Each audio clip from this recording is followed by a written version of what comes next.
you have to have this goal in mind and you have to really stick to it. It will get questioned, but the feeling is, it's unbelievable. And then even just sometimes, I sit down and they say, wow, I did this. You need to use emotions, to a certain degree, because if I'm a robot and I just tell them this is like this, is like this, is like this, they're gonna lose interest and it's gonna get boring.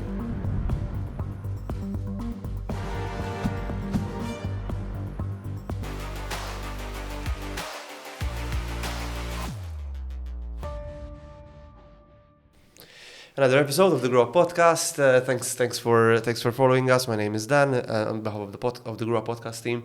Today we have Michael Filletti Filletti. God, we have Michael Filletti on the show, representing Routy as the CEO and one of the co-founders, right? Just co-founder. Just a co-founder. Yeah. Okay. You don't want the title of founder. We're a team of two, so I feel ridiculous calling myself CEO. 50% of the company. Exactly. There you go. 50% of the workforce. But anyway, welcome. It's been really good chatting with you. We've had very lengthy. We've only met like twice, right? Yep. But we ended up talking for like 5 hours. For ages. Exactly. It's true. That's good chemistry, man. It was good. Yeah. But no, welcome. Really good to have you. Thanks. Yeah. Thanks. Pleasure to be on. Yeah, I came across your podcast because someone I knew was on it, and I said, why not reach out? Yeah, man. Him. And it was good. It's good. Happy days. In fact, for anyone listening, if you want to be on the podcast, if you want to be on the show, reach out. Happy to always explore and meet interesting people that are smarter than me. That's how you learn.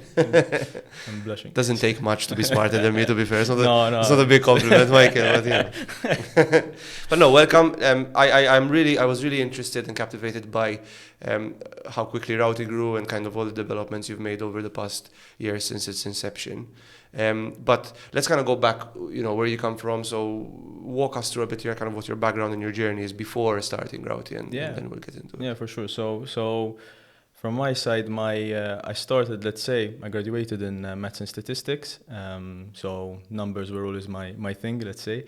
And once I graduated, then I found a job at a software company as a junior data analyst. Kind of grew there, learned a bit about what business intelligence is, which is basically, in simple terms, I was responsible for using the data of the company to give them insights, how to grow, etc. Spent 2 years there, and then the company unfortunately had to close down. Was a really nice company to work at, but eventually it ran out of business, so to speak. They wanted to shut it down, and then I spent a month off. But I started to get a bit of more interest in data science, Python, and I kind of started to learn more, especially about Python. I remember I was working at the first company I worked at. I was working with this software architect, and this guy is brilliant. And he told me, he used to see me doing my reports every day. He told me, man, you're like a monkey, you're doing the same thing over and over again. Why don't you just automate it? And for me, this was totally new, And I said, okay, but how? And he's like, use Python. And anyways, that's how I was introduced to Python. And then I had a month off, and I said, let me learn Python. Anyways, started learning Python. Found a new job in an affiliate company, so in this big media company. And I said, okay, I'm gonna go here. I'm gonna learn how a BI team works, a big proper BI team works, because this is a publicly listed company. I went there and I found almost nothing, and I was like, okay, this is interesting, but to be honest, it was super important for me. One, because it introduced me to affiliation, and two, it was a really good opportunity to learn, because since there was nothing, I was very exposed to the business. Especially the team I was in was amazing, because we're like a small company. We're in an earn-out phase. And we're like a small company of 30 inside this massive company, and they were really, particularly the owners of the business at the time, they were very into data. So they would have lots of requests about data. I remember when I first started, there was the World Cup of 2018, and they were like, okay, how much money are we gonna make, blah blah. And I was kind of sharing these trends, these forecasts, and the forecast was not super, it wasn't rocket science. It was like a linear regression. And when I first shared it, they're like, no, this is wrong. It can't be. And then anyways, the World Cup passed, and I was I think 2% off. And then as soon as that, boom, it's then I got then I got requests nonstop, And I learned a lot. Then I joined the bigger team in Catena after the earn-out phase was done. Learned a lot. Had a really good time there. And then I moved on anyways to a crypto company, which was a nice opportunity, especially to work with sports clubs and whatnot. I'm a big fan of sports. But in the meantime, I started, let's say, some side work. I spoke again to the guys who were the original guys at Catena. And we kind of discussed maybe doing a BI tool for affiliates. And that's when kind of that journey started. After a couple of years, I came across Routy, which was actually built by my co-founder, Chaim. And anyways, I came across this tool. And I was like, wow, I didn't even know this was possible. And to be honest, the thought I had was like, I wish I had this when I was working for the larger affiliate for Catena at the time. And anyways, we started a joint venture. And here we are a year and a half on. And it's been a really interesting, let's say, process, as in when you go from working a 9 to 5 as a data analyst, your role is so much different, to what I have now, where you're doing sales, especially us, we're a team of 2. You're doing sales, you're doing marketing, you're doing customer support, you're doing everything. And it's very, very different. It's very, very challenging, but the amount you learn and also the feeling that you get after it's unbelievable. Like it's no comparison, So when you close a client, like what? It's amazing. The first one. I still love this client because he's the first one that I closed, And to be honest, he's a real nice guy as well, and it was like a real big deal for me because I was like, wow, I can do it, I would have said a year ago or 2 years ago, I would have said, how can I sell, But I managed. It gives you that layer of that like sense of fulfillment. Yeah, that is sure. very, very rare. For sure. To get when you're working for somebody else. No, definitely. Not trashing working for anyone else. It's just a different vibe. It's totally different. As in, what I would say, in fact, is I see a lot of this thing of like be your own boss and whatnot, and like I wish it's so glamorous, but it's not. It's challenging. It's tough. And especially mentally, the mental challenges that I found, especially at the end of last year, I was exhausted, like really. You wake up in the morning sometimes and you say, Jesus, I'm going to do it all over again. But you do it because you love it, and that's the most important thing. But you grow. I think for me, that's the thing that I like the most, that when I look at myself now and a year and a half ago, I say, wow, I learned even just career skills, but even mentally, I learned that it's important to celebrate, these small wins. And when you have, a tough day, because you're going to have tough days, it's important to not get too down. But it's been good. It's good. I like it. I'm very happy for you. I think you deserve all the success you're getting, obviously, because the conversations we've had, I think we're, although I've never really worked with affiliates or within the igaming or gambling industry, we're still very aligned, I think, in terms of how we approach certain things. So and also like I'm a big data guy. I love data. I think probably like if we look at BI and stuff like that, like any activity that was related to BI was probably like the best time I had when I was working in previous jobs. Like when it comes to interpreting data and analyzing trends and forecasting and seeing how that was my favorite work to do. I think that's when I realized. So when I started in my first role, that was kind of when I realized how much I enjoyed, the feeling of gratitude that I'd get when I tell the business, like, look, guys. I don't know, we have this web page here and we're spending a lot of money on it, but no one's converting. So we should focus on this web page instead. And, I'd see the business actually do that change, and then I'd see the growth in revenue or conversions or whatever. The feeling that I got after was amazing, and that's what you can do with data. And unfortunately, obviously the big companies, Facebook, Netflix, all these guys, they know how to do it and they know what to do, and that's why they're the biggest companies in the world. But there are so many businesses, and especially affiliates, who just leave so much money on the table. And for me, it was always so satisfying, to be kind of to get that feeling of like, wow, with these numbers, and I always love numbers. I was able to grow the business, I was able to grow the revenue. I made an impact. I made a difference. And that's for me the thing that I was always looking for, which I didn't know I had, to be honest, because I thought I would be like a 9-to-5 guy, okay, I'm done, and that's it.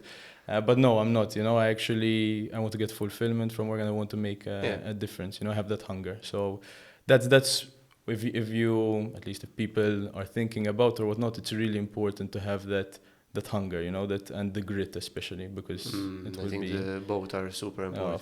For sure, because it will, you'll be pressed up against the wall, and you'll be saying, Jesus Christ, do I want to do this? And you have to say yes, because you want it so bad. I have very limited entrepreneur experience, because I've only been doing it for very limited business experience. I wouldn't call myself an entrepreneur. Own it. I hate it, but my girlfriend told me, just own it. But I've only been doing it for literally like 5 months and 4 days. I'm just looking at the days now, right? So, the grit is probably the biggest challenge. Because fulfillment I get, right? I mean, the hunger of like chasing, like, it's something I enjoy and I do, but the grit is probably where I would personally like found a bit of struggle to get over. It's the rejection sometimes, it's the ghosting, the things doesn't go your way, plans change, you have to chase for payment. Maybe, initially the client was on board, and now the client kind of changed their mind, especially like, it's just, I'm sure you've seen this tenfold. And then the back against the wall thing you mentioned, I think, is also a key learn for me, that whenever I've been back against the wall, and you have like those shitty weeks where you're just like literally borderline depressed or anxious because you don't know where your next paycheck is going to come from and all that, I think those weeks have been the most fruitful, because that's where you really get out there and like you just do it out of a necessity for survival. That's true. And I've had those weeks. I've had more of those weeks than not so far. But those weeks have generated a ton of positive results. Because those are the weeks where I literally hustled. Like, you go out, you start speaking to people, you try and it's kind of like your brain activates these new pathways to figure out new opportunities. So strange, It's weird, right? It's true. But it is a fight or flight response, I think. Yeah, I think so. Yeah, I mean, again, I had this period at the end of last year where I was exhausted, and I said, okay, to be honest, in general, I always take Christmas to New Year. I say I'm gonna take it off as much as I can. I still do some work, but I was, let's say, a bit more relaxed, and it really helped me, because when I came into this year, I was like, okay, now I'm gonna try. I was able to take a step back, and see what's going on, because you'll be so into it, and you'll get attached pretty much to the business, and that's the worst thing, right? Because I mean, okay, the wins will be great, you feel great, but the downs are like they're tough, and it's true. Then when you experience those tough times, it kind of pushes you. It does push you more, to just say, can I swear? Oh yeah, I swore like 5 times. I didn't even know it. So you say fuck it, like I'm gonna go for it. And it is really, really important, like to have those moments. And it was something, somehow in my brain I was like, this makes total sense. This product makes sense. Everyone needs it. It's just gonna be up, all the time. Yeah. And this is so not true. It's like, you have like even me. I was like, oh, I'm good at sales. Like I'm sure I'll be okay. But like it's hard. It is hard. To be fair, like I don't want to say that entrepreneurship doesn't have its perks, because at the end of the day, like you're working like really good hours. You may be working a lot, but you're not really working. You're just literally chasing your dream. Like it's a game, for sure, essentially. For sure. Like I would much prefer. Like I would not go back to a 9-to-5 office job. Like no way. I would much rather be homeless than do it. Yeah, I agree. I think what's important is just that you'll have this. You have to have this goal in mind, and you have to really stick to it. You have to really like stick to it through thick and thin, because it will get questioned. But the feeling is it's unbelievable. And then even just sometimes I sit down and they say, wow, I did this because we're a team of two, so I have to have some impact. You have to take credit, man. Exactly. It's and that's something which is really, really nice, And I really believe that if someone, I've worked with people, who like to go the extra mile, it feels much better to go for the extra mile for yourself than for someone else, or for something that you're building or that you believe in. It's really a nice feeling. And going back to data, right? Because I get very excited with data stuff. So I am. I don't think I'm as good as you, but I'm as excited by data as you are. And I tell my clients the importance of data, and I always read. Have you seen Moneyball, the film? Yeah, I've seen it. So obviously, Moneyball is a perfect example of how data is distrusted initially, but then when you see the results of proper investigation, like proper data modeling, like proper forecasting, like understanding what are understanding objective truths that data give you and they present to you, and how you translate that into good decision making. And even though you might not see the results immediately, like once the puzzle is formed, the outcome then the crowd, that's when the crowd when the rest kind of follow. It's very similar to the current state of most SMEs, like of most small businesses, and I wouldn't limit it to the affiliate market per se. I would open it up to most companies there, where they say, yeah, we've got data, but is that data being utilized? Is that data being really, really scrutinized? Are you presenting the data objectively, or is it to be in line with your agenda? Because it's very easy to twist data. Oh, for sure. It's like politics in general. You can play with numbers and whatever. If you know how to play with numbers, you can play with them in whatever way you want. But if I were, let's say, to be a CEO or an owner of a massive company, I would want very objective data analysts to really tell me the truth, without, with challenging my agenda and all that, right? Because confirmation bias is definitely a thing. All the other biases, definitely. All the other things, survivor bias and red car bias and all that stuff. Yeah. Like there's so many things that can impact decision making with data, but data is so important to grow. Yeah, for sure. Intuition is good, I think, but intuition serves you to a certain point. It's actually a really good point. So I've worked in big companies, I've worked in smaller companies. I've worked in companies that grew really fast as well. And right now, obviously, we're in a small company. It's like there's this term as well of being data driven, and now people say data informed and whatnot. I think it's about finding that right balance as well. For sure, just because you go with your intuition doesn't mean that you should ignore the data. And similarly, you shouldn't just go with the data and ignore your intuition. And what I mean by intuition is, for example, there was this example with Netflix, and I think they had this poster of a I can't remember what the show was called, but they had this poster, and there was 3 main characters in it, and they had done some A/B testing, and for some reason the poster that was working the best, that was converting the best for them, was a poster with 2 of the main characters, and one of them was totally excluded. And then when they came to do the release, the data, the data team was telling them, guys, this is the one that we need to use, the one with 2 people. But obviously they couldn't, because contractual stuff and whatnot. So that's where maybe a bit more the intuition came in of look, guys, let's be practical here. To be honest, it's more of a rare case. I've seen it's way more common that people just go with their intuition and just ignore the data, and they don't give a shit. Yeah, I think you need to balance out. I think probably when it comes to people decisions, if we're talking about the macro of a business, I would say with people, data is okay, but when you're making decisions that impact, someone's role, people's role, and people's livelihood, and people's careers and all that, intuition probably would trump data. So I'm an advocate for good recruitment processes, solid, robust, capability-based interview processes, for example, right? I've always been a fan of them since I was introduced to them. I've experienced the bad sides of capability-based interviews, where I didn't get the job because I just didn't tick the box. Okay. And I experienced the good side of it, where I was able to, where the interviewer used their intuition to maybe ask a bit more probing questions to get the information to satisfy the data requirements. Yeah. But that's where the mix of intuition and data comes in. So when it comes to people, so we're talking about recruitment, the guy or the girl can tick the boxes of the job role, but as an interviewer, if there's no chemistry and you don't feel this person, you can't work with them. For sure. I'm not saying just say no up front, but maybe ask a few questions to identify where's this lack of chemistry coming. Yes. It's very situational, it depends a lot, but For sure. Like data isn't being used to the maximum. No. 1,000,000%. Like that I'm certain of. When it comes to like customer behavior, for example, I mean, you should only rely on data. Like, I don't think there's. In terms of intuition, it makes it okay. There are some intuitive decisions you can make because of experience. Yeah.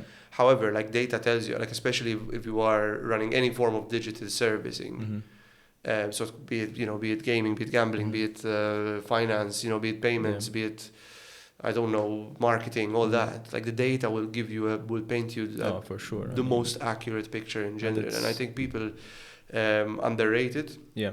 Quite a bit. And there are people that say, we're data driven, but they're really not. Oh, it's we have KPIs, we have data. Yeah, exactly. And then when you literally, you don't even need to dig too deep. You just scratch a bit the surface and you realize, exactly.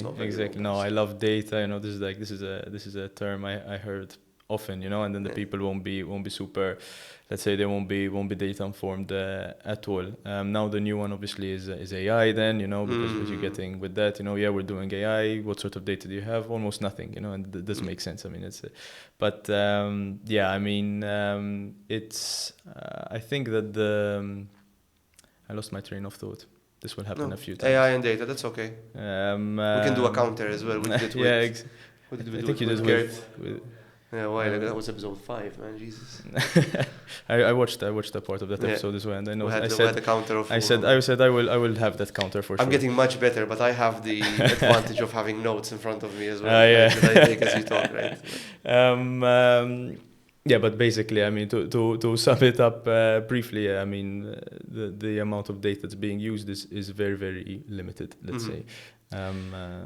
If we so maybe let's tackle maybe like a few different sectors where data impacts. So let's start with affiliation, and I think affiliation is a word that gets thrown around quite a bit. So, in your perspective and in your terms, like what is affiliation or affiliate marketing? I think is the proper term, right? Yeah. So to make it very, very, very simple, actually, to be honest, one of the best explanations I heard was from you when we spoke at the cafe, because it was really simple, and straightforward. And I have a habit of overcomplicating things. So let's You're just a data say, guy, of course. Exactly, I have to send essays basically with data. But essentially, in simple terms, an affiliate is kind of like a middleman. So what you can imagine is that, let's say, let's keep on the igaming side, because that's the space I know the best. Imagine you are someone who's going to look up, best online casino bonuses. You're going to find a list of websites. Typically, these will belong to affiliates. You click on the top result on Google, and you'll see a bonus to Bet365, for example. You press on that bonus, and you get taken to Bet365. You get an offer. And essentially, the website is the affiliate. It belongs to the affiliate, the middleman, and they get a cut. Exactly. It's basically advertising, and they get a cut of the money that you generate for Bet365, and that's pretty much how it works. The problem with that is that to go back to data is that the only point of interaction that you had with the affiliate is when you clicked on the link on Google, you landed on their site. Then you pressed on Bet365, and then they lost you. So from then on, they don't know what happens to you. That's why then Bet365 and all of the operators have their own portals, let's say, where they show you this is how much money you made. There are then certain technicalities, but as you can imagine, the amount of data that an affiliate sits on is extremely limited. And then they need to stay going into all these different portals, because they won't work with just one operator. They'll work with hundreds. I mean, I've seen some work with thousands. So actually gathering that data then is a pain. The type of data they get is very limited. And that's where Routy comes in, where we do that for them, but we also enrich the data. So in that whole process of the user clicking on the affiliate link of Bet365, we enrich that data so that they can get as much data as possible, and the affiliate can actually use that data, because the amount of money they leave on the table is nuts. To make better decisions and all that. Yeah, for sure. Awesome. When you hear affiliate, or maybe it's just me, right? But when you hear affiliate, people automatically think it's iGaming, right? So is it as prolific in, like, for example, say the payment sector or the finance sector or other sectors? Like, do you see more, or is that how's that market? Like, is it small, big, is it growing? So iGaming, this is just a rough estimate, I would say it's like 10% of affiliate marketing. Wow. Revenue-wise, and numbers-wise it's even smaller. The largest is e-commerce. Like, e-commerce is huge. They're a bit different to, I think I would say they're more advanced, the other verticals. But now you have crypto coming in, and crypto is also like very, very new. I would say it's similar to iGaming, finance as well, although finance is more advanced, but e-commerce is by far the largest. So when you say like e-commerce, for example, you're on a website and you see a link to Amazon for a product. Exactly. Yeah. Like Amazon have their own affiliate program. I mean, we have a few clients actually who are on other verticals, although most are iGaming, but it can be anything, like, like an NBA season pass or whatever. So anything essentially. So it's enormous. Like, it's its own world pretty much. And how fluid is Routy to be able to adapt to different markets? It can work pretty much with any market. We're more focused on iGaming, but essentially there isn't much work, let's say, that the world is your oyster then. Yeah, exactly. Yeah, that's awesome. It's very good. If you had to like give like a success story for Routy, like what has been your biggest night and day success story for a client? We actually have one client who I like to use this as an example. So this guy joined us mid last year, the smallest package possible, like paying €100 a month, something like that. And anyway, started using Routy. And when he started, he started coming across some issues. We had some problems, which is always the case, to be honest. In the first month, it's a setup period. But anyways, as time went by, we started coming across more issues. We fixed them. The person was particularly, let's say, a bit impatient. But we took care of him. But to be honest, we came at a point where we're like, Jesus Christ, is it worth it? But we stuck with him. And over time, this client grew slowly. So we started to see. I mean, he was using the value of Routy as well to grow. And now he's our second biggest client that we have. So we grew from a few hundreds to now being, let's call him an enterprise client. Yeah. And that was really nice, because I saw his whole evolution. Even I just see the numbers, on the. So was it worth it? Oh yeah, it was definitely worth it. It was worth it. Sometimes, so I've experienced it on a much lower scale, but it is like sometimes a client that is. It's kind of they're testing the waters to see how reliable and trustworthy you are as a business partner. Yeah, essentially. Yeah. No, it's true. I mean, but it's a lesson we were like, oh man, should I keep why am I spending so much time on here when I could be, catching bigger fish in your mind? No, exactly. It's true. As in, sometimes you question it. I mean, even still to this day, sometimes I say, Jesus, these guys take up so much time. But yeah, at least for now, I'm at a stage where I want to. It's sometimes also their requests, they make sense. It's not like they have stupid requests or anything like that. Maybe they're right. Something isn't working or whatnot. Sometimes it's them, but I enjoy also the process of training them, of growing them. For me, it's something which I always loved. To kind of build something and you see it growing over time. Like this client, he's messaging every day about this not work, and now it's less, Still have our days, but it's okay. Do you do like perceptive analysis? So like customer perception analysis. What's that? So if the customer is asking a lot of questions, could it be a perception problem rather than an actual? So if they're very like. How do I word this? If they're asking like a lot of questions, we used to do it like with customer experience. If there's a lot of customers that are maybe complaining about a particular process, maybe it's not the process that's wrong, but it's the way it's being perceived. So maybe certain wording that's being used. Yeah. Maybe it's how it's being positioned rather than its actual functional use. I think for sure it makes sense with our with our product, I think there also is a bit of that, because the product is also quite, let's say, advanced for the industry, you know. Whereas someone like me, like, I understood it immediately. Why? Because I know data, you know. So when I see all the data in front of me, I understand it. Whereas other people, it's not what they know. So especially how you paint the picture, and that was something that for sure I learned over the last year and a half. How you package something makes such a big difference. Like, one of my business partners, I mean, he's ridiculously good at packaging things, and he was with his son at their office, and he told his son, "You want to do data mining?" And his son was like, "No." Then he told him, "It's like Minecraft." Okay. It was impressive. Like, and it makes a big difference in terms of how you package things. We had Stephanie Filletti here, who's the CMO of 9H. 9H, yeah. Yeah. And she put it very clearly, like, and simply, which is like, when you are marketing, because that's what packaging is, right? You're marketing something, you have to play at the emotion and not like the emotion first, and not anything else. Pretty much, like, that's the priority. So that Minecraft thing, like, the person it's unbelievable. Like, and that's a skill which I'm extremely jealous of, you know, because my background is data, so I'm like, facts, code, this is that, that's it, you know. And I've learned to, let's say, start to change how I package things, but it takes time for sure. And it's a very valuable skill. But you said it's a skill, so if it's a skill, it can be learned. I think it's you're from my experiences with you, I don't think you're cold and factually.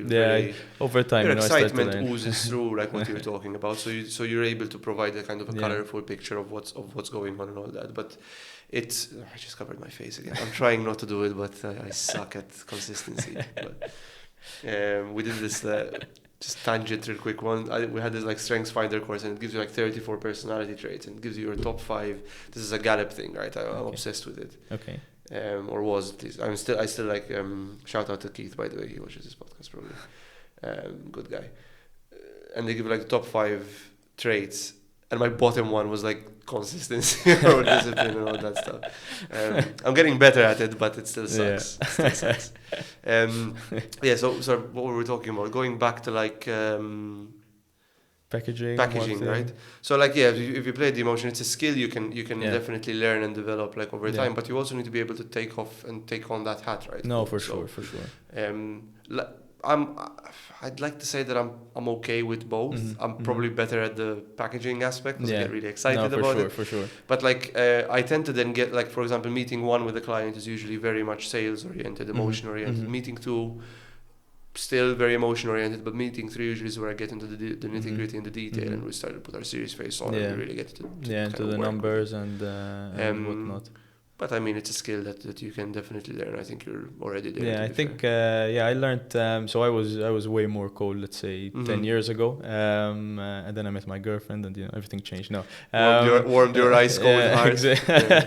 Exactly. But no, even just seeing her, as in I learned to be, let's say more emotional, and then you bring it into work. And even, to be fair, I saw it immediately. How important it was how you deal with people, because I mean, even being a data analyst, I had seen a lot about this like triangle of like things that you need to be good at. You need to be good at maths, you need to be good at, I think it was computer science, and I think statistics was the other one, or visualization, something like that. Anyways, but there was also a bit of there's also like a fourth one, which I consider at least, which is the social aspect. Yeah. Because you need to know how to build a bit of a story for people. You need to know how to tell the story, and you need to use emotions, to a certain degree. Because if I'm a robot and I just tell them this is like this, this is like this, this is like this, they're gonna lose interest and it's gonna get boring.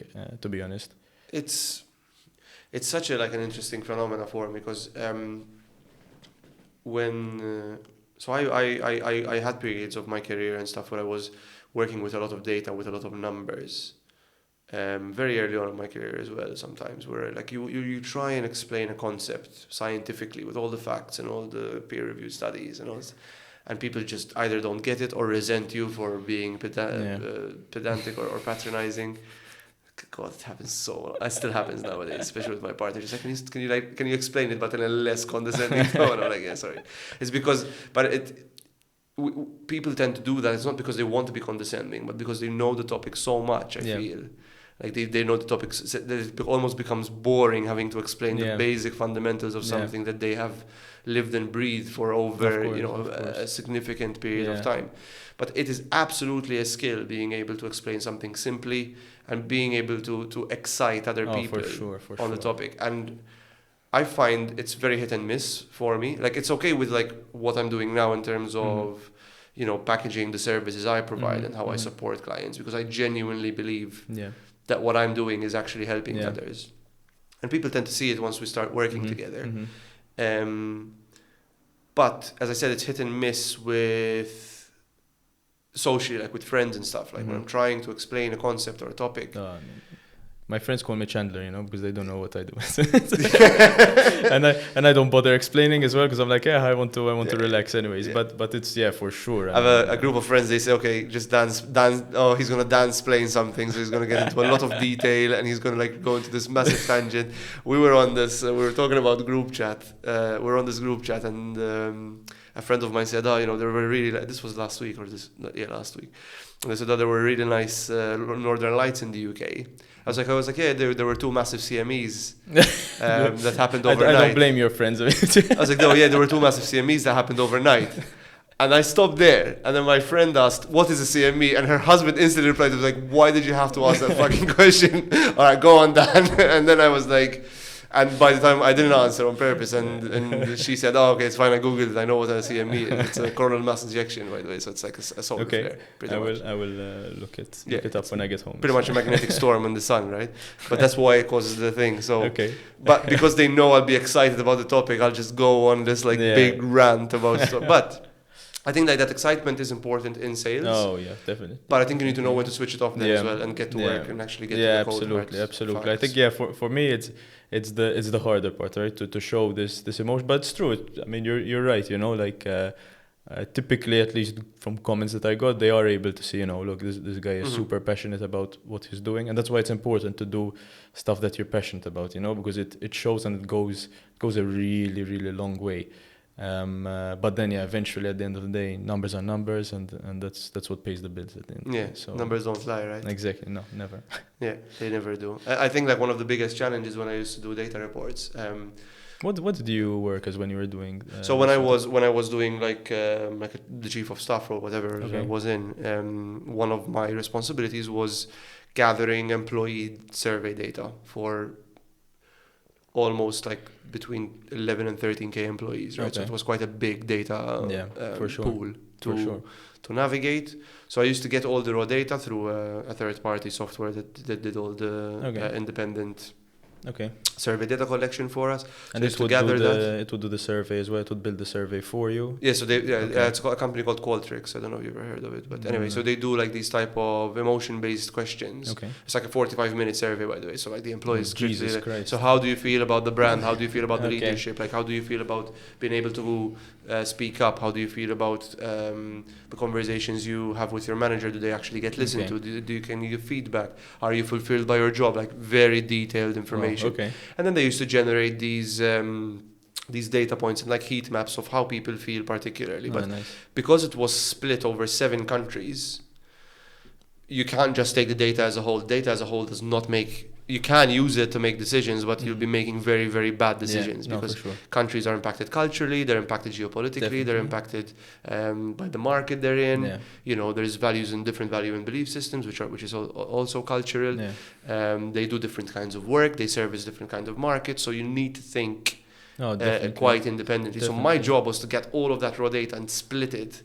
This was 3 weeks of work non-stop. I was going to ask how long did it take you? Yeah, so this was 3 weeks of work, literally with using Excel, right? Yeah. But Excel is the best. I love Excel. But and that was another problem-solving issue, which I loved, which is what kind of formulas am I going to use? How am I going to automate this for next year? So then essentially I created a sheet that I just put the raw data and it just kind of populates it eventually. But that took 2 years to refine. So then my job was to kind of break it down into 7 different countries, and then each country served they shared 27 markets between them. So each country, some countries may have, they serve the same market. So for example, we had like India, and Egypt also served the UK. How did you go about, like, did you have, so for example, me, when I would have an analysis on me, I would just say, okay, I would start with like a list of like 5-10 questions, something like that. I'd start answering them, and whilst I'm answering them, I'd kind of find these little, let's say, nuggets, and find something else and whatnot. How would you go about, because that's a big well, there was 52 questions. Okay, all right. So they were pre-filled, right? Okay. So they were decided by the organization in general of what these questions were going to be. Questions on the analysis. In the actual survey. So these were the questions that were listed initially. No, so I'm saying questions on the analysis. So questions that you would want to answer. Did you have any? Like? Because those questions then were grouped by a bigger question as well. So I was able to use. So for this question, this is how people feel. But then on the back of that data, I used to go, like, for example, if a site underperformed, and then I used to go and this is where data was then being used to actually take action. Yeah, for sure. I would engage like the business performance managers or engage the actual site heads and say, like, why do you think this is the case? And then actually there'll be a lot of underlying reasons you can explain. But then when they're delivering that report, and this is part where the storytelling comes in with the data, right? Mm-hmm. But it was a big challenge, because what you don't want to do is then get influenced by that person, by that site head or that BPM saying, oh yeah, this is why, this is why we've underperformed, because we've had COVID, or because we forced people to, like, for example, back then China was going through lockdown, like people can't leave the house for 7 months, 8 months. That's why they're not feeling connected at workplace, So maybe that's and then you start throwing in hypotheticals, like this might be why. It's a consideration we need to take when we're making certain decisions. If people weren't happy, for example, and this is where perceptive analysis comes from. So a lot of people weren't happy with the salaries that were being given. Mm-hmm. So we created this massive campaign, as in, like, your salaries are here, but this is the package that you're getting with the company that includes a lot of other different benefits. So your salary, is probably like median market range, but these are the benefits. Which then, when we did the next survey, so we didn't really increase the salaries. Okay. Right? But you saw a change. But we changed because it was perceived as a low salary, because there wasn't enough education around it. Mm-hmm. So then we explained salary brackets, and then career pathways and all that stuff, right? But so that was like a big headache. Oh, for sure. But it was a good headache, it was a good problem to solve. And then having to report that and tell the story as quickly as possible, because you get like a 15-minute window to deliver that data. Very interesting as well. It's that's properly how data should be used. So and I remember I used to argue with my boss in a good way. Like I love my boss. The guy is a legend. I still message him. Puneet, if you're listening, good guy. He gave me all the opportunities in the world. But we used to argue. I'm like, no. Like I used to tell him, like, dude, you're giving the answers that you want. That's not what the data is saying. And I had used the example. It's like you're saying that just because there's a correlation of data of how many people get eaten by sharks and how many people have ice creams at the beach, doesn't mean that the more ice creams you eat at the beach, the more chances of you getting eaten by a shark. Exactly. The data doesn't lie if you have. For sure. Good correlation causation comparison. And that's where there's a bit of an art to it as well, right? It is, absolutely. I think that I had this question on a podcast that I went on recently as well, about like AI taking over like data analyst roles, and to a certain degree I can see it, as well, because it's true. Like if you ask ChatGPT, for example, certain questions, it can answer you. I mean, it's not something that's super complicated, but there is a bit of an art into knowing what questions to ask. It's like you mentioned, about ice creams and sharks, as in certain things that maybe for now AI can't really understand. For now, it's I like the for now term. Because it's the speed at which everything is. Today I learned about temperature in ChatGPT. I don't know if you ever used it. No. So if you ask ChatGPT to generate something for you, you can be like, set the temperature from 0.1 at 0.1, and the temperature is like it's between 0 and 1, right? Okay. So 1 being the most creative and 0 being the most cold hard facts. Okay. And then 0.1, 2, 3, 4. And like, so the closer you are to 0, the more in line and specific to your request ChatGPT will give a response, especially with image generation. Okay. And if it's 9 and 10, you give it pretty much creative liberty to give you different like outcomes and stuff like that. It's and I was reading an article because this person who gave me this bit of information shared an article that was on LinkedIn, and it gave like comparative results based on a question. It's nuts, and like with 0.1, it just used the words that the prompt gave them, and with 0.9, it literally went and gave like really creative and quirky responses and stuff. That's crazy. I forgot to mention, I did units towards a master. I didn't actually finish the masters, but I did, let's say, units towards a master's in AI. So I did lots of stuff with data science and whatnot, and this was back in 2018.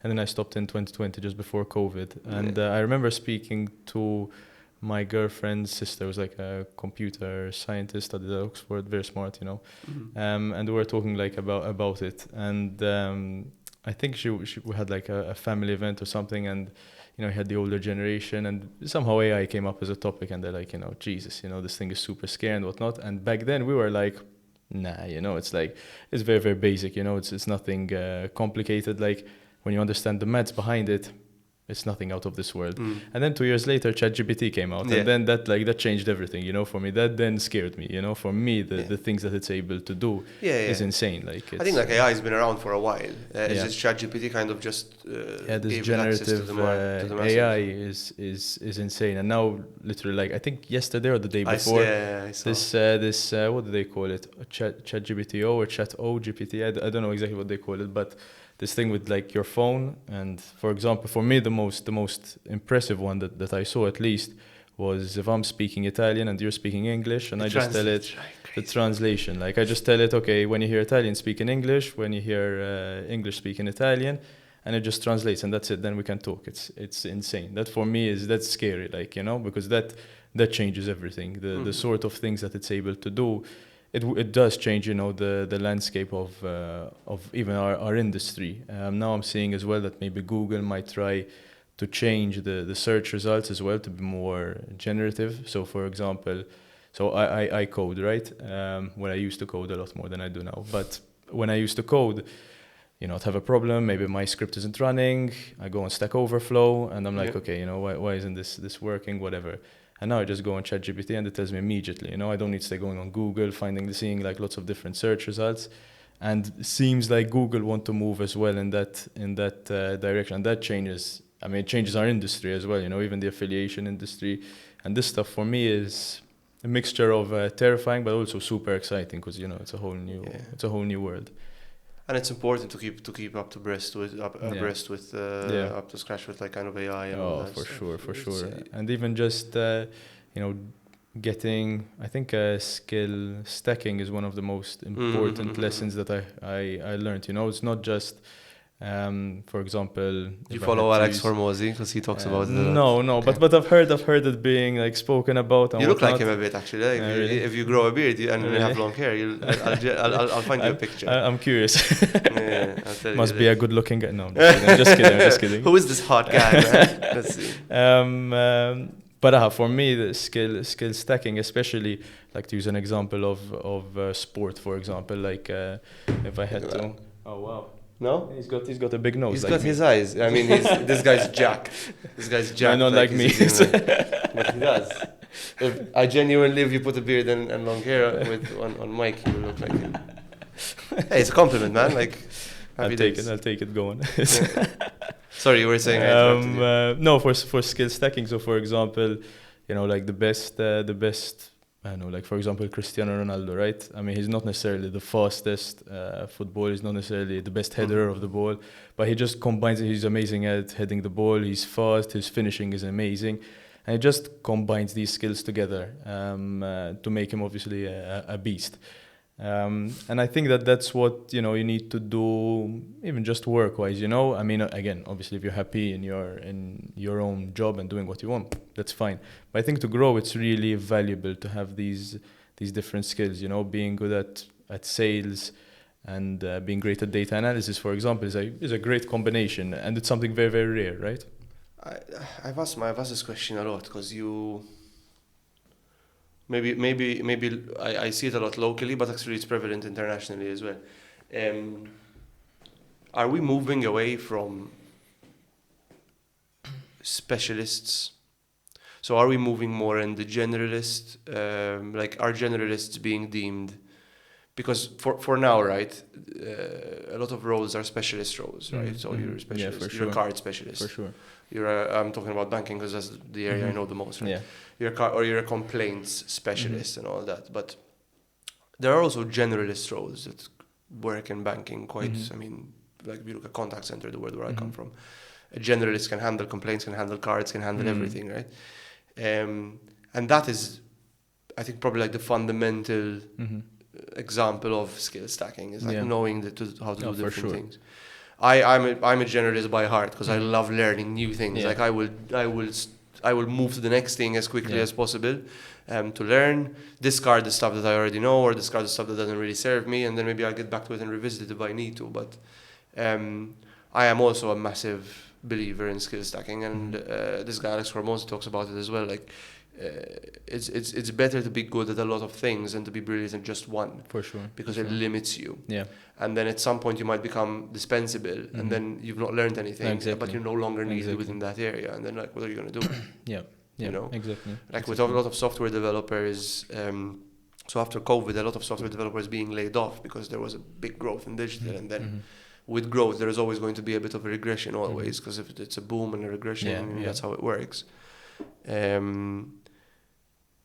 You had a lot of specialists that were stranded, right? Yeah. And the people that knew how to code on multiple platforms were able to get back on their feet quickly if they were laid off.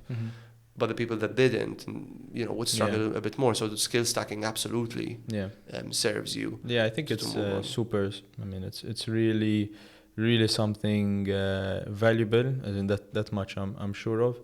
I think that in the past, maybe specialists were maybe more in demand. I'm not sure if it's changing. I mean, if it is, no idea. Maybe it's got something to do with how easy it is also to set up a company these days. And I mean, they're looking for if we're looking for someone, I'm not looking for a specialist, I'm looking for someone who can do a bit of everything, because I need help everywhere. Because you're a startup. Because we're a startup. So maybe that's also a bit of a part of it. But I'm not sure. I don't know. I don't know if people are moving, if we're moving more towards being generalists or specialists. For me, I totally agree, and I think that it's so valuable to be a generalist, because you're like a Swiss knife, you can kind of fit in any job, and when you have a certain combination of skills, that's what makes you unique. If I had to compare myself to you, let's say we're both Python developers and we're applying for a Python role, most probably it just boils down to who's better, experience, blah blah blah, but that's all. But if you have a more generalist role and I have an additional skill, then that's where that kind of helps me. I'm better speaking to people than you are, and I know this Python developer needs to present to the CEO or whatever. This is like it's a little advantage that really, really, I think goes a long way. I'm all for it. I think, like, even from my experience, I've hired my fair share of people in a 15-year career with a corporation. And I've hired people that showed great knowledge and in-depth understanding of a topic, brought in their portfolio during the interview, but then were very, very rigid in terms of how they work. Yeah. So when presented with new challenges and like new opportunities to grow and do something different, they really, really struggled. Really, really struggled to pick up something new, right? Because they were so engrossed in the topic. It limited their hunger for new information. And then I've hired people who were totally clueless, but showed like really good energy and good attitude, and they ended up outperforming the person that had a massive head start knowledge-wise, but just their attitude kind of. And I mean, there's the saying, like, hire for attitude, not for skill, because it's 90% of skills can be learned on the job and as they go along. And I would much rather have somebody that like is hungry to learn about a new thing, like research a client before we go and speak to them, right? Yes. They go the extra mile, right? Yeah, it's almost like you get this layer of ego and presumption when you know a bit too much about the topic. Like, no, I don't need to learn about this anymore. And like that's when you stop growing. Yes. Like you said, right? Being able to grow and learn new things is important to you because it keeps you. Yeah. I've been in jobs where I felt where I was getting lazy because I knew so much. And then I got to a point in the role before I left where I just knew everything that was going on. So much detail that I just became lazy and I stopped looking for problems to solve. So I was like, okay, I think it's time to now probably start exploring a new opportunity or a new venture angle. So very, very interesting. Yeah, I got a good bit of advice one time from someone who told me, make sure like you don't lose your motivation, because that's like spark. The most, exactly, like your fire, like it's the most important thing, right? To make sure it keeps alight, because that's what keeps you growing, learning. Because then you're gonna end up kind of like, again, I mean, everyone does what they want. Some people enjoy just being 9 to 5 and that's it, and I'm happy in this role, and that's great. But for the people who want to progress, it's really important not to get like flattened, and you lose your spark, because that's very difficult to ignite again.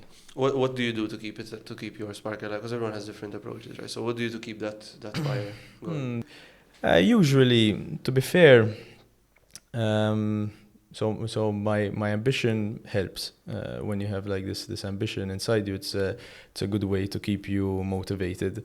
But I think I go almost to another level where I'm rarely satisfied. Let's say, I'm rarely happy. So then that goes to a bit of another extreme. I never had a problem keeping it alive.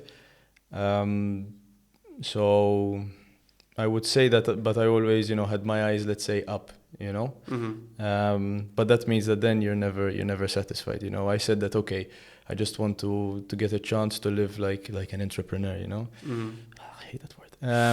But I have to own it. But own it, man. Make your partner proud. Come on.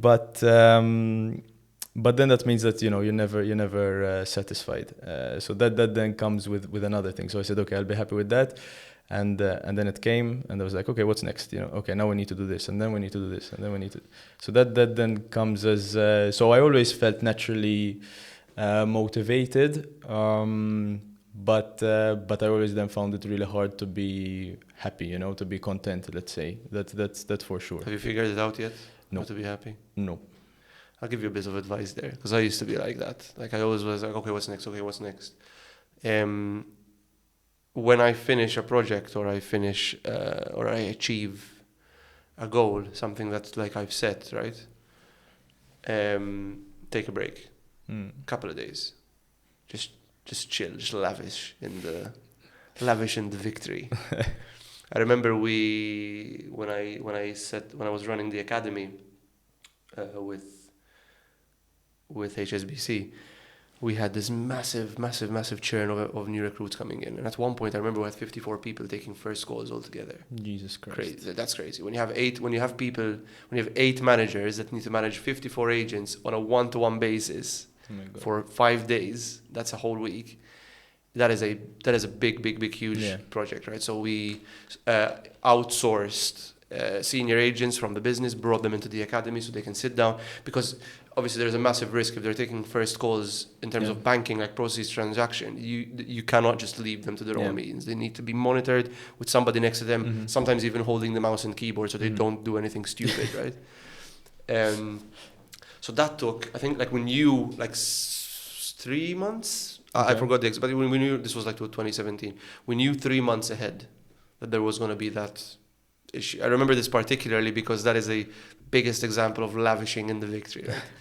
So anyway, and we start planning way ahead. Like I remember I got the team together. I had 8 coaches, which were like team managers, together, like deciding like, okay, how are we going to do this? Like, how's the day going to run? We had specific timings when they would take their first calls. So we had Group A would take their first calls in the morning. Group B will do it in the afternoon, and in the morning they're doing training. How many was this? 54? Like that's 54 at one go, which was the biggest. Jesus. The biggest amount of people that taking first calls that we've ever seen within the organization. Guess who got, the responsibility to manage it? This little guy. I still had hair back then. I probably lost it that year. That's I don't know. I need at the end of the day, like it. But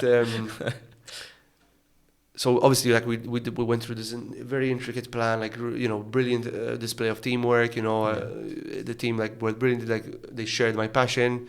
I hired people that were passionate about the job, so like they were really like wanting to prove themselves. These were new people managers, so I had like upskilled them and all that. So they were raring to go. Massive plan. We got the people in anyway. So the day came, and I remember like the first day was the biggest because it's first calls. Because by the second day, people started to relax a bit in the job. We can step away. We can go from 1:1 to like 4:1 support. So then it gets less busy and less busy. And by the end of the week, they're on their own, right? Okay. And like the first day almost finished. We were like 2-3 hours before the end of the shift, and everyone had taken their first calls, right? And we were all happy. And I remember they were kind of, after they take their first few calls, like, okay, now take a break, review what happened, like let's look back. So I got all of the managers, and they were like, what are we doing? Like, we're super busy. I was like, no, they've taken their first calls. I was like, just take a minute to look at, to soak in this victory. Like, take a minute to look at how many people we've inspired to start their careers in banking. Like, we've started it 9 years ago, 7 years ago, whatever. And they were like, no, we're too busy. I was like, no, listen to me, just take a break to understand what we've achieved. And it's like important to just take the break so your brain can recover from that almost trauma of having to go through all that worry and all that panic and all that planning and all that like issues that pop up and trying to achieve that goal. And then on to the next thing, and then like in 3 days, let's go into the next thing. But absolutely, like that would be, if I had to give you a bit of advice, I've not built a business as big as yours, but I've kind of had to solve problems and I had to move. I had to swap that, okay, what's next mentality and never being happy with what I've achieved, because it was burning me out. Exactly. This was after 6-7 years, right? It was but like just take time to, like, even now as soon as I land the client, or I finish a proposal, or I finish an audit, or I finish a contract template or whatever, I'm like, okay, I need to take a couple of days to what's next. You can plan a bit in your head, but take a couple of days to okay, sometimes you can't, but you need to make that time. No, you're right. And something, again, I just really struggle with, like even for me, even now that you say it to me, as in my, it makes sense, but I'm like, what? As in, it's like your brain doesn't want to exactly, it's just, it's something which is really, it's hard to deal with, but I mean, I hear it everywhere, as in like, it's important to enjoy the wins, and particularly to celebrate the small wins, like I said already, I'm a big fan of sports, right? And over there, I mean, okay, you have the season, you go through a year, but then you have a 3 months break, for example, in football, and then you can celebrate, or if you did shit, okay, cry, but they always have this break, where they stop. And with us, I mean, with work, I mean, it doesn't stop. No. And this is also like a bit of a shift that I want to do, because I see lots of people as well comparing, business to sport and whatnot. And to a certain degree, I understand it, because it's performance and all this stuff, but it's really different. It's not. There is no finish line. It's like you keep. There is in sports, right? Like if you look at league football, there isn't a finish. Okay, you win the league, but there's gonna be a league next year anyway. So you need to keep but playing, you have that moment where you can enjoy the win. You have that time off, let's say. But you should have it in business as well. I think like so this is where I would challenge you and really think like where can you take those breaks to, because what I see a lot of CEOs go through is a massive burnout, and then they end up operating at 20% efficacy. They keep doing it until they literally like then burn out, and then they take 3 weeks off. But imagine you don't take, like, I don't like long periods of time off, because I forget about work. By the time I'm back, I have to relearn most of the things, right? But I do like small breaks, like a day. I usually during the week, like I tend to like take a Thursday or a Friday off. I'll work through the weekend. Okay. So my weekend are my admin days, because during the week I meet people most of the time. And I visit companies and all that, and I'm like doing a lot of observation. Okay. But then putting reports together, I need quiet time, and that's usually weekends for me. If you look at like even exercising, right? Like I'm loving. I've just got back into jiu-jitsu after a 4-month break.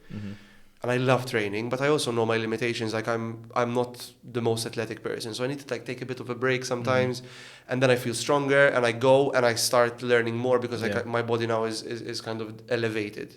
It's almost like Dragon Ball, when he gets beaten to a pulp and then he gets stronger the next time he fights, because he takes time to recover. Your brain's the same aspect, right? Like your brain needs to process the new neural pathways that are created, and kind of process that information subconsciously. and then take it with a fresh approach. So taking that break, I think.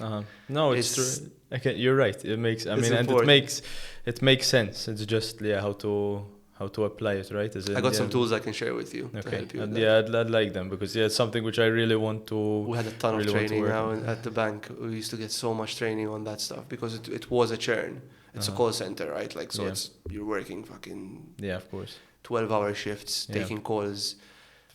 Every call is different. Oh my god, it's crazy. Like as a manager, you had to grade like 4 calls per agent a month, and you had a team of 12. Yeah.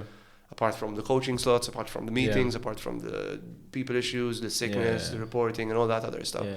So very quickly you could get burnt out. So it was very important to compartmentalize these little break times of thinking and reflecting and resting your brain and like giving it time to recover. Yeah, I think that's I just struggle with switching off because I mean obviously I don't work 24 hours a day obviously. I would say the number of hours I work are good, like I'm comfortable with them. It's more just about that those moments when I can zone out a bit, like to be honest, actually a day off sounds nice. Like it sounds like something that I would like to do, but anything longer gives me anxiety. I'm the same. I get anxious after I'm already anxious about our honeymoon next year, as in like a month off. Jesus Christ, like I cannot do that. It's not possible. It's a lot. We were forced to take like a couple of weeks off. Like we had to take them in consequence. Like we had to take them in sequence. Okay. They had to be 2 weeks off. And like the first week used to be, that's nice, I'm rested. Yeah. But like after the first week's gone, I'm like, now I'm anxious because I will not remember a single fucking thing. Yeah. My emails and whatnot. Yeah. And to be fair, for us again, since we have clients to take care of us and they don't stop, It's not like Mike's off, let's stop. Like it's that's fine, I'll call him tomorrow. Yeah, exactly. my wedding gift next year. But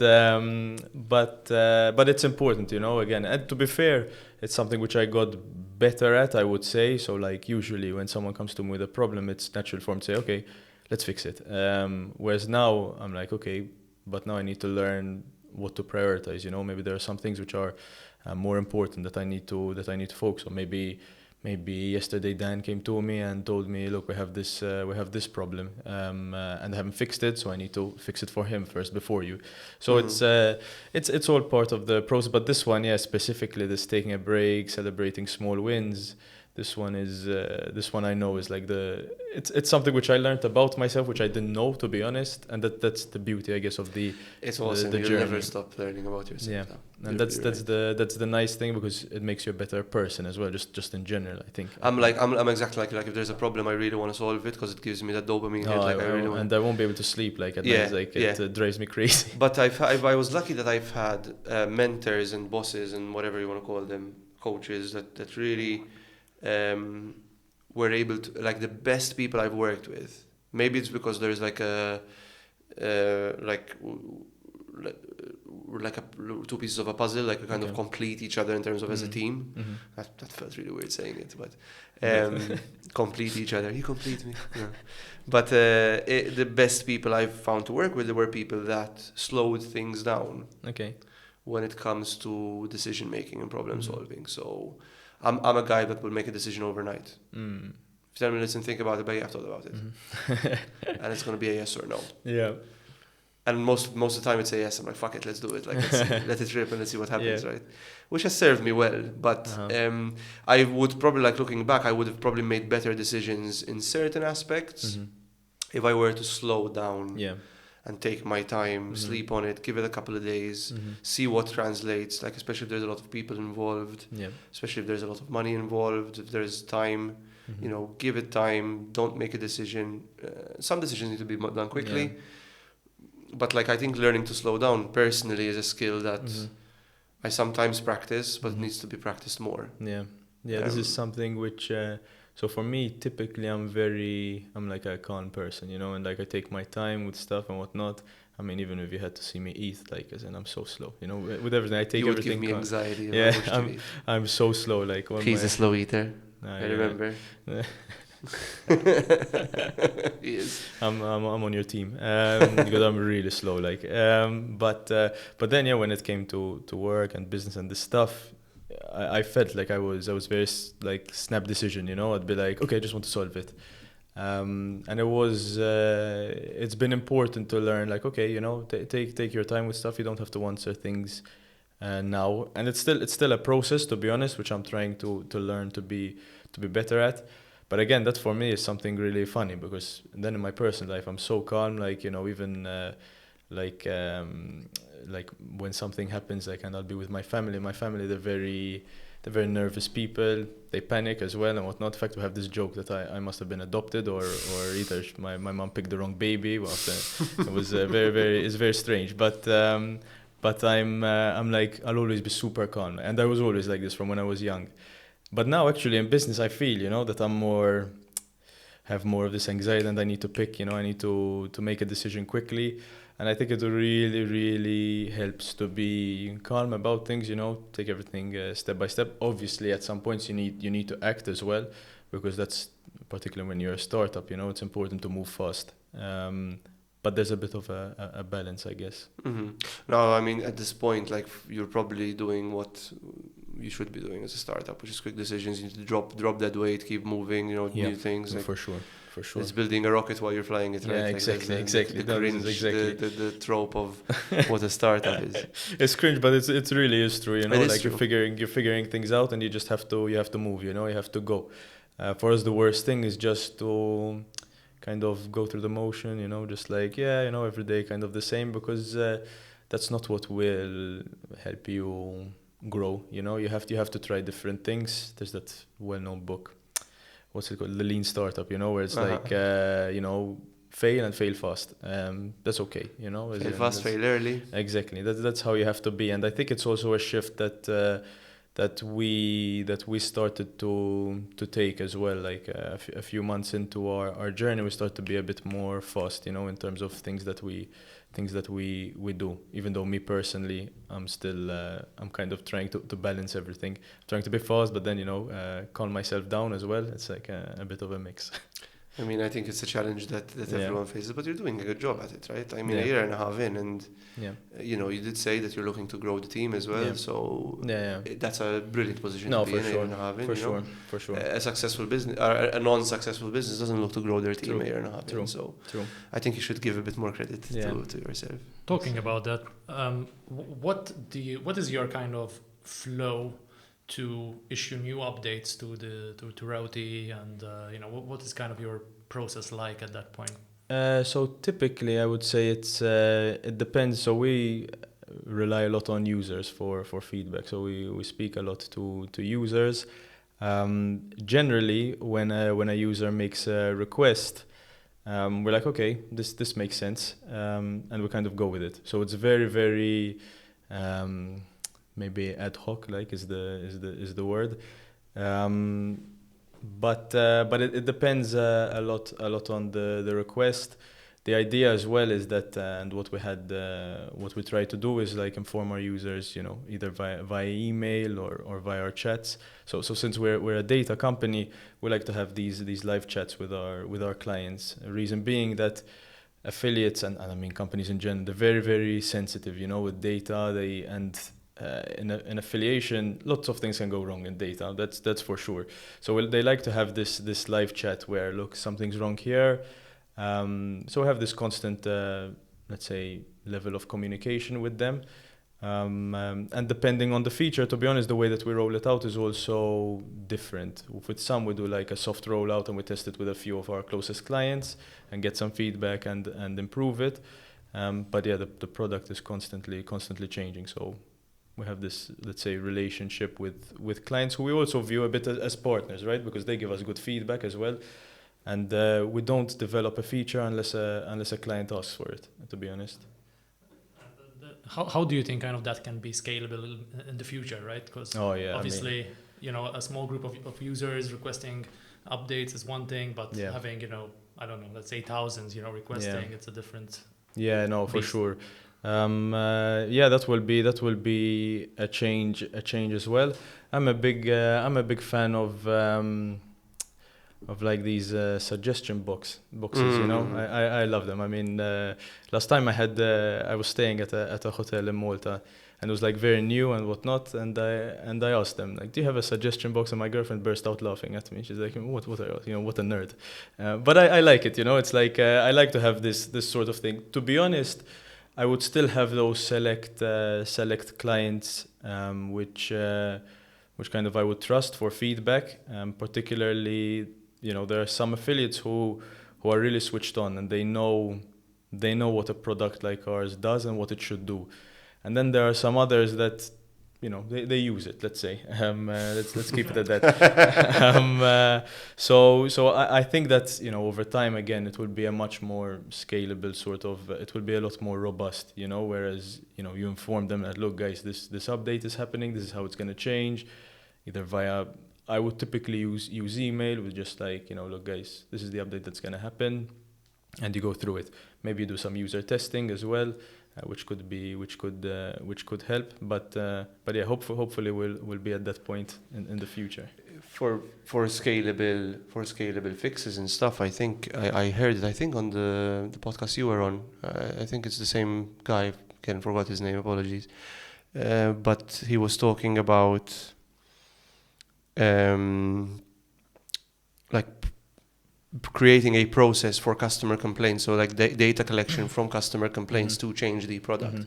I think when you become to a certain size, pointing to what Larry was saying, someone was saying, is that it's hard to keep track of individual customer requests. But I think then getting complaint data and through clear documentation of what's happening and creating data points where say, listen, customers are not happy with how many clicks it takes them to get to the final dashboard, for example, and then add it, right? So that would probably be one of the scalable options, but I'm pretty sure there are many other routes you can take. I think pun intended. We use right now we use Zendesk for like to manage our customers' requests and whatnot. Because before I joined, it was just Chaim, right? So it was just like send me a Skype and that's it. And for sure we changed. That was the first thing that we changed. We got Zendesk so we can ticket things and properly monitor things. We even like have a classification like of the type of tickets that they ask for, which is good. And to be honest, it's helped me because even now I can, like, we have enough data where I can retroactively analyze, okay, what are the complaints of users? Are they actual complaints? Are they not complaints, etc. So it's been good actually to see, like the average complaint that we get from a client has been dropping, and even like I track my time as well, see how much time I spend on customer support, and that's been going down. So that's been a nice win, which I didn't celebrate, obviously. Yeah.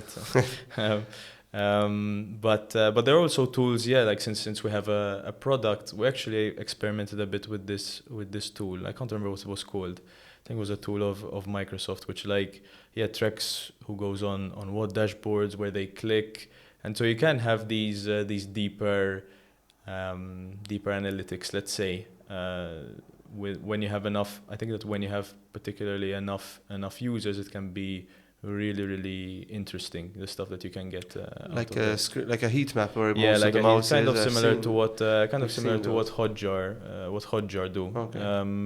But this would obviously be for a product, so I don't think Hotjar would work for us. But anyways, something of the sort, to see, because even me, I'd love to know what dashboards, what parts of the dashboard rather clients use the most. Maybe what filters they use most, because.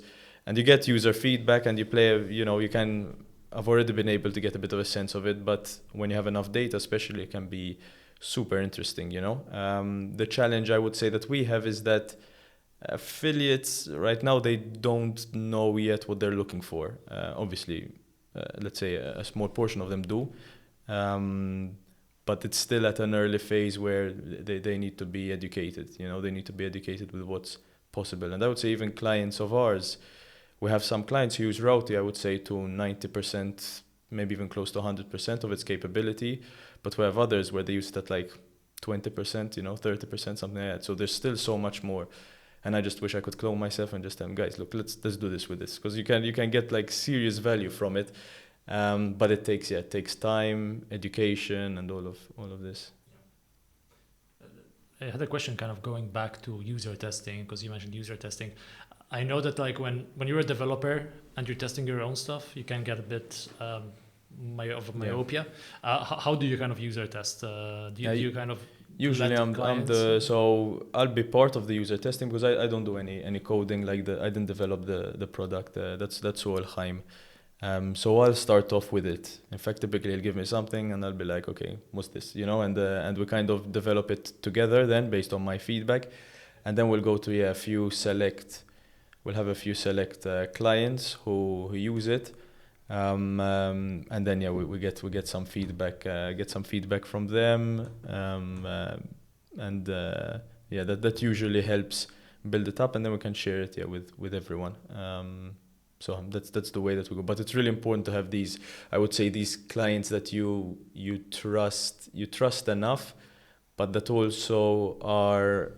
You cannot have a client that's too switched on, because if you have I don't know 50% of the industry who doesn't understand certain things, and then 5% of the industry that's really switched on, you need to address the 95%, So it's like so it's a bit of a mix, but the product is always evolving, and that's the beauty of product. You ever worked in product, out of curiosity?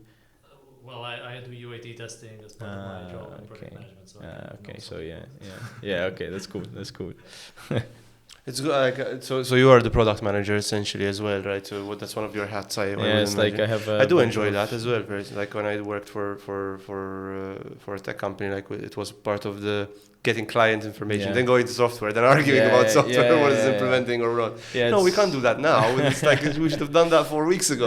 It's very, very it's super interesting. I think that all areas have their own, let's say, merits, but again, because you'll be a small team, I have to do it. It's like I just have to. I'll try to do my best, because obviously I was never a product manager or anything like that. But again, it's part of getting those skills, and learning. And I'd like to think that I'm better now than I was a year and a half ago, so to speak. But it's fun. You will have to get better, because if you are constantly looking at ways of leaning out problem solving aspects, you'll automatically do it. So exactly. That's good. We don't have much time left, so I did want to ask you. So we talked a lot about like kind of how many lessons you've learned and all that, and I'm glad you shared it, because obviously our listeners, hopefully those that are thinking about maybe going something on their own, or they have a really good idea that they want to develop. I mean, you are a perfect example of that, right? Like how much you can achieve in a year and a half. If you go for it, like if you just attack it. So I think that's the most important thing. Your mindset needs to be, I need to go for it. I need to try, and it's important to have as well a good support, around you. I know I mentioned my girlfriend a lot, but that's important. It's important to have this support around you, these people who back you, family and whatnot, because it's really key, because it will be challenging, it's scary, but I prefer to try, to throw myself at it, and then if it fails, it fails. I mean, thankfully we're at right now in the world where finding a job isn't impossible, so to speak. So it's I think it's worth giving it a shot. If you really, if you believe that you have that hunger, go for it. For sure. What's going to be next for Routy? Like, what's the next year plan? Like, what's the biggest thing that you think? So we have something that we're working on that I can't speak about, but but you have to NDA yourself. I would say the next year is growth. We want to continue to grow, to really spread the word about let's say what data is possible for affiliates. I think that it's a space that, again, I would say it's compared to other industries 10-20 years behind. This is the level where you have an affiliate who's happy just because they know how much money they made last month, which sounds ridiculous, to say, but it's the truth. So we want the industry to develop to a stage where now we have affiliates who are actually looking for for more insights. Okay, I know I made 10K last month. How can I grow it? Where did it come from? And we've already started to see this change. I think it's going to be a really, really interesting year ahead. I hope that we'll be able to push the industry forward. Continue spreading the word, and getting more affiliates to be data informed, data driven, whatever you want to call it. We have a lot of plans. I think a lot of things are possible, and hopefully this time next year it won't just be me and Chaim. Fingers crossed. That's the target. I think soon, hopefully that will change as well. So we'll continue growing. We'll continue on our journey, and hopefully make the space better. Good stuff, mate. Yeah. Guys, keep an eye on Routy. We'll have you back next year, and we'll exactly. have an update. Exactly. I'm looking like we're gonna get to a stage now. We're gonna get like guests from we're almost. When's our 1 year birthday? Is gonna be like probably August, I think. No, nice. Something like that. Or maybe September. I don't know. Yeah, something August. I forgot when we started. Like genuinely, it feels like crazy. But nice. We will have you back in a year. Yeah, and cool. You'll give us an update. Yeah, for sure. I'd love to. Come here with your Lamborghini. You'll have your entourage. Exactly. Your own private jet, hopefully. You don't need to send me a text. I have my own chauffeur. Shout out to Optimum Cabs, by the way, for driving you and coming. Optimum chauffeurs, rather, not cabs. You will have some honeymoon stories as well. Oh yeah, you'll have honeymoon stories, of course. And all that stuff. Yeah. Listen, we always ask every guest to kind of leave us with a parting shot. So if you had like the whole world as a stage, what would be your message? I think that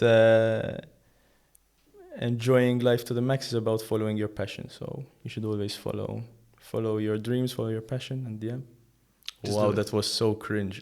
Yeah, edit it out. Yeah, what a perfect way to end the podcast with you making yourself sick. No, but like, listen, seriously, it's been a really good conversation. The time flew very, very quickly, which is always a good sign. Yeah, I didn't look at the clock once. Like I looked, I was like, crap, we need to close this because we're gonna run over otherwise. But I wish you all the best of luck. I'm sure we'll keep in touch. Like I would love to speak with you and see your progress and see what you can achieve. I think you have your opportunities are endless. So wishing you the best of luck. Thank you for coming on the show. Thank you.